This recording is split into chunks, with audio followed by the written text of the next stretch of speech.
Matthew 5:11 and 12. Blessed are you when they revile and persecute you and say all kinds of evil against you falsely for my sake. Rejoice and be exceedingly glad, for great is your reward in heaven, for so they persecuted the prophets who were before you. While it may seem there is little difference between last week's beatitude and this week's, notice some significant differences between the two. Instead of just mere persecution, Christ commends the believer here because they will also be reviled. In a way, this beatitude is actually more about the results of what happens when all the other beatitudes are fulfilled in the Christian's life. But there is more. All kinds of evil are falsely charged against the righteous. The charges of Satan and the sinful are attributed by them to those who are the sons and daughters of God. This is the modus operandi which Satan has used from the beginning and the charges he has leveled against God.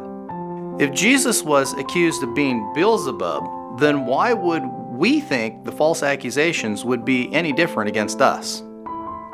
Because of this, Jesus shines even more light on what it means to be in a state of happiness despite the persecution.